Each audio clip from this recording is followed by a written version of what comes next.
ತಂದೆ ಹೆಸರು? ಗೋವಿಂದಯ್ಯ ಅಂತ.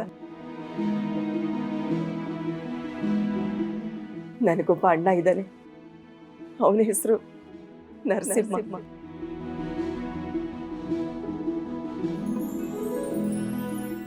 ನಮ್ಮ ಅಣ್ಣನ ಹೆಂಡತಿ ಅಂದರೆ ನಮ್ಮ ಅತ್ತಿಗೆ ನಾನು ಪ್ರೀತಿಸಿ ಮದುವೆ ಆದಾಗ ನನಗೆ ತುಂಬ ಸಹಾಯ ಮಾಡಿದ್ರು.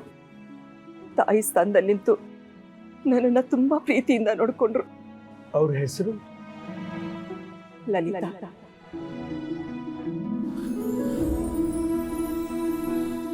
ಅಲ್ಲ, ನೀವು ಮದುವೆ ಆಗಿ ಇಷ್ಟು ವರ್ಷ ಆಯ್ತಲ್ಲ, ಅವ್ರಿನ್ನೂ ನಿಮ್ಮ ಪ್ರೀತಿನ ಒಪ್ಕೊಳ್ಳಿಲ್ವಾ? ಅವ್ರು ಮಾಡಿದ ತಪ್ಪು ಅಂತ ಹೇಳೋಕ್ಕಾಗಲ್ಲ ವಿಶ್ವ. ಅವ್ರ ಜಾಗದಲ್ಲಿ ನಾನಿದ್ದಿದ್ರು ನಾನು ಅದನ್ನೇ ಮಾಡ್ತಾ ಇದ್ದೆ. ಎಷ್ಟು ಪ್ರೀತಿಯಿಂದ ಮುದ್ದಾಗಿ ಸಾಕಿದ ಮಗಳು ಯಾರನ್ನೋ ಪ್ರೀತಿಸಿ ಮದುವೆ ಆಗ್ಬಿಟ್ಟಿದ್ದೀನಿ ಅಂತ ಬಂದು ಹೇಳಿದ್ರೆ ಯಾವ ತಂದೆ ತಾನೇ ಒಪ್ಕೊಳ್ಳೋಕೆ ಸಾಧ್ಯ ಹೇಳು?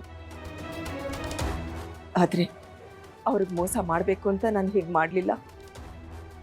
ನಾನು ತಗೊಂಡ ನಿರ್ಧಾರ ಸರಿ ಅಂತ ನನಗೆ ಯಾವತ್ತೂ ಅನ್ನಿಸ್ತು, ಇವತ್ತಿಗೂ ಹಾಗೆ ಅನ್ನಿಸ್ತಿದೆ.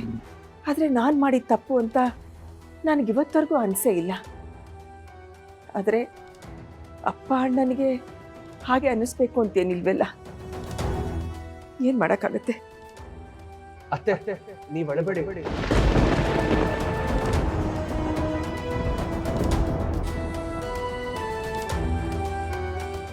ಅಂದರೆ ನೀವು ಹೇಳ್ತಾರೋ ಕತೆಗೂ ನಮ್ಮನೇಲಿ ನಡೆದಿರೋದು ಒಂದೇ ರೀತಿ ಅನ್ನಿಸ್ತು. ನನಗೂ ಒಬ್ರು ಅತ್ತೆ ಇದ್ದಾರೆ, ಅವರು ಒಬ್ರನ್ನ ಮದುವೆ ಮಾಡಿಕೊಂಡು ಈಗ ನಮ್ಮಿಂದ ದೂರ ಇದ್ದಾರೆ. ಈಗ ನಾನು ಹುಡುಕ್ತಿರೋದು ಅವರನ್ನೇ. ಅವ್ರ ಜೀವನದಲ್ಲಿ ಆಗಿರೋದಕ್ಕೂ ನಿಮ್ಮ ಜೀವನದಲ್ಲಿ ಆಗ್ತಿರೋದಕ್ಕೂ ತುಂಬ ಹೊಂದಾಣಿಕೆ ಇದೆ ಅನ್ನಿಸ್ತು. ಅದಕ್ಕೆ ಹಾಗೆ ಹೇಳಿದೆ ಅಷ್ಟೆ. ನೀವು ಇದನ್ನೆಲ್ಲ ಸರಿ ಮಾಡ್ಕೊಳ್ಳೋ ಪ್ರಯತ್ನನೇ ಮಾಡಲಿಲ್ವಾ? ಇದನ್ನೆಲ್ಲ ಸರಿ ಮಾಡಬೇಕು ಅಂತ ಇದ್ದಿದ್ದು ನಮ್ಮ ಅತ್ತಿಗೆ ಇತ್ತೀಚೆಗೆ ನಮ್ಮನ್ನೆಲ್ಲ ಬಿಟ್ಟು ಹೊಟ್ಟೋದ್ರು. ಅವರಿರೋವರೆಗೂ ತುಂಬ ಪ್ರಯತ್ನ ಪಟ್ಟರು. ನನ್ನನ್ನು ನಮ್ಮ ಮನೆಗೆ ಬಾ ಲಕ್ಷ್ಮಿ, ನಿನಗೇನೋ ಒಂದು ಉಡುಗೊರೆ ಕಾತಿದೆ, ನಿನಗೆ ತುಂಬ ಸಂತೋಷ ಆಗತ್ತೆ ಅಂತ ಬಲವಂತ ಮಾಡಿ ಕರೆದ್ರು.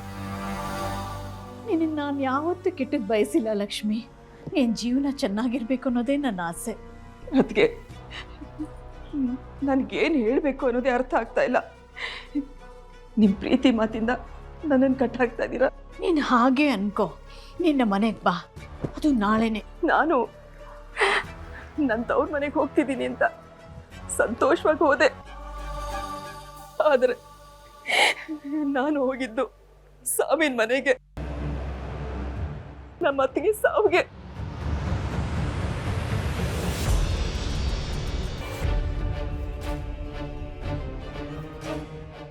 ಸಮಾಧಾನ ಮಾಡ್ಕೊಳ್ಳಿ.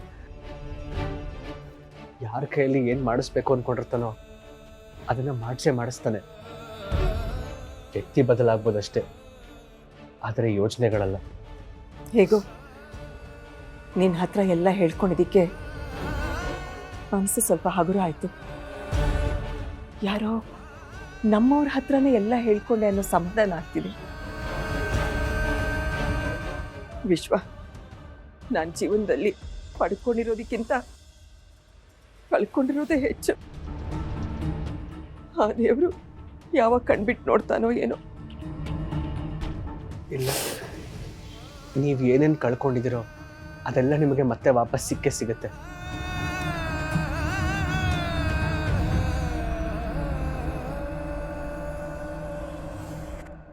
ಲಕ್ಷ್ಮೀ